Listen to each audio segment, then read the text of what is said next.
इसलिए शास्त्र कहते हैं जीवन में सत्कर्म करते रहना चाहिए। पता नहीं किस गली में जिंदगी की शाम हो जाए, इसलिए हमेशा सत्कर्म करते रहिए। जिह्वा के अग्रभाग पर हरि हरि हरि हरि ये नाम नृत्य करते रहना चाहिए।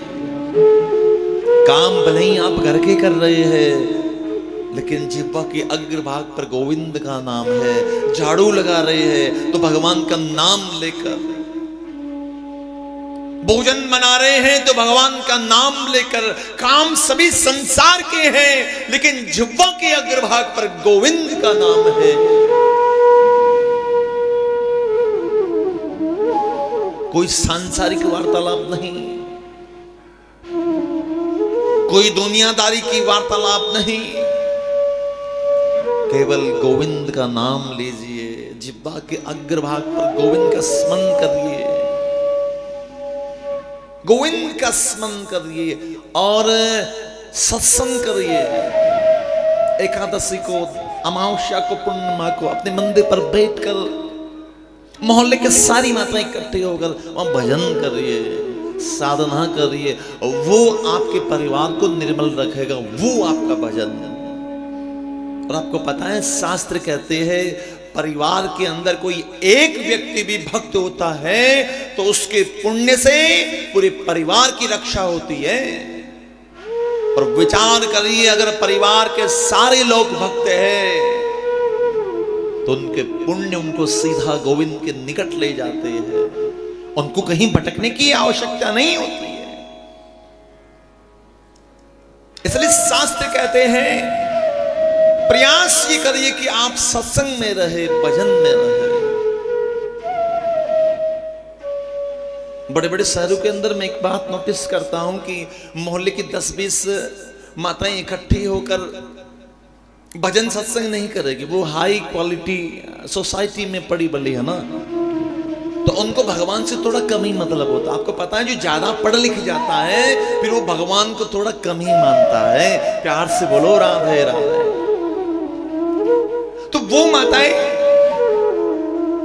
5-6 घंटे तक बातें करेगी पूरी सोसाइटी की, वो ऐसी है, वो ऐसी है, उसने ये कर दिया, वो कर दिया।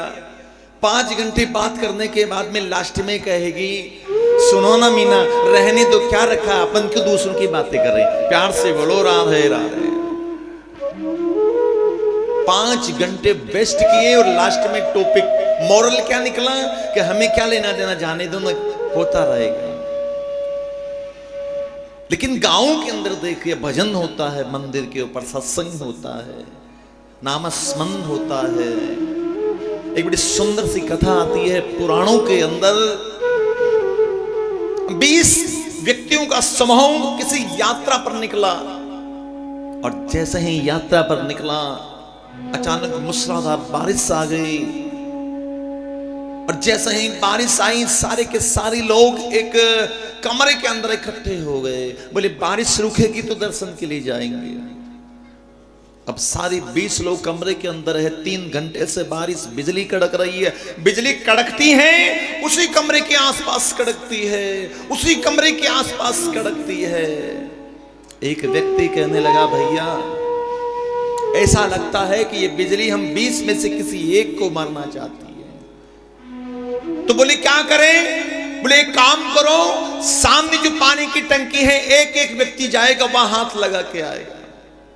सब गए, एक एक करके सब गए। लास्ट में एक 80 साल की बूढ़ी अम्मा रह गई। बोले बेटा मुझसे चला नहीं जाएगा, मुझे मत भेज। नहीं अम्मा जाना पड़ेगा, हम थोड़ी मरेंगे तुम्हारे लिए, हमारे भी बाल बच्चे हैं, आपको जाना पड़ेगा। जिद करके उस अम्मा को बाहर निकाला और जैसे ही वो अम्मा पानी की टंकी के पास गई 19 ही लोगों के ऊपर बिजली गिर गई। प्यार से बोलो राधे राधे।